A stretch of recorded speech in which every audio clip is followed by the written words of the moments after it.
بسم اللہ الرحمن الرحیم۔ حجاج کرام، معتمرین حضرات، یہ واضح نشین کر لیں کہ صحیح صفا مروہ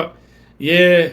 ظاہر ہے کہ عمرے اور حج میں واجبات میں سے واجب ہے، لیکن یہاں پر ایک بات جو میں واضح طور پر آپ سب کو متوجہ کرنا چاہتا ہوں یہ کہ صحیح کا آغاز صفا سے ہے۔ اب وہاں پر بعض حجاج کو میں نے دیکھا ہے، بلکہ بعض کیا کثرت کے ساتھ، کہ وہاں کھڑے ہو کر خانہ کعبہ کی جہت میں استعلام کر رہے ہوتے ہیں، اللہ اکبر وللہ الحمد۔ یہ اللہ اکبر وللہ الحمد یہ استعلام صرف خانہ کعبہ کے طواف میں ہے، جو کہ حجر اسود پر آپ کا طواف جب شروع ہوگا تو بسم اللہ اللہ اکبر وللہ الحمد کے ساتھ آپ تکبیر بھی کہیں گے اور استعلام کی نیت سے آپ اپنا ہاتھ اٹھائیں گے اور خانہ کعبہ اور حجر اسود کے سامنے اپنے کندھوں کی لو میں اللہ اکبر وللہ الحمد پڑھیں گے۔ لیکن جب آپ صحیح صفا مروہ کریں گے، وہاں استعلام نہیں ہے، وہاں تکبیر نہیں ہے، وہاں پر دعا کے لیے ہاتھ اٹھانے ہیں۔ ظاہر ہے کہ صحیح صفا مروہ جب اس کا آغاز صفا سے ہو تو آپ نے ہاتھ اٹھا کر نیت کرنی ہے کہ اللہ میں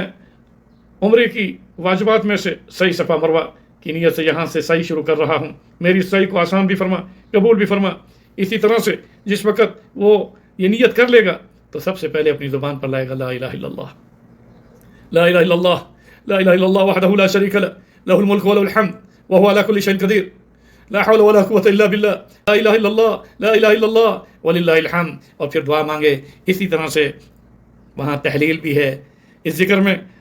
بہت سارے اذکار بھی ہیں جس میں تحلیل لا الہ الا اللہ ہے، تکبیر اللہ اکبر بھی ہے، اسی طرح سے جو ہے استغفر اللہ بھی ہے، اور پھر صحیح صفا مروہ کا آغاز دعا کے ساتھ ہے، استعلام کے ساتھ نہیں۔ اب بہت سارے حجاج کو میں نے دیکھا ہے کہ جناب صفا سے مروہ، مروہ سے صفا وہ ایک چکر گنتے ہیں، یہ دائرے کی شکل میں نہیں ہے، یہ مستطیل ہے، اس میں چلتے جانا ہے۔ صفا سے مروہ ایک چکر، مروہ سے صفا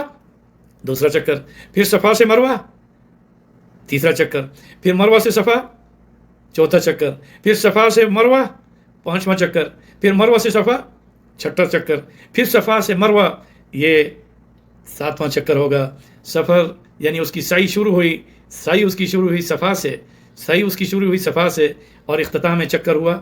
مروہ پر، اور اس دوران میں اس نے ان تیز قدموں پر مردوں نے چلتے ہوئے یا عورت اپنی دھیمی چال میں چلتے ہوئے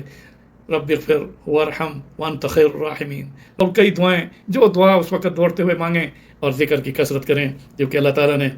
ان الصفا والمروۃ من شعائر اللہ، اللہ نے صفا اور مروہ کو اپنی شعار میں گنا ہے، اور شعار وہ ایک جگہ ہوتی ہے، شعار جسے کہا جاتا ہے وَمَن يُعَظِّمْ شَاعِرِ اللَّهِ، اس جگہ کا احترام بھی دل میں آنا، یہ اللہ کا حکم ہے کہ جو اس جگہ کا احترام اور عظمت لاتا ہے، جیسے خانہ کعبہ کا طواف ہے، صحیح صفا مروہ ہے، عرفات کا میدان ہے، مزدلفہ ہے، شعار اسلام میں جو شعار اسلام ہیں ان کی تعظیم کا حکم بھی اللہ نے فرمایا، اور ان جگہوں پر دعا جو مانگی جاتی ہے وہ بھی قبول ہوتی ہے۔ وصلی اللہ تعالی علی رسول محمد وعلی آلہ واصحابہ اجمعین۔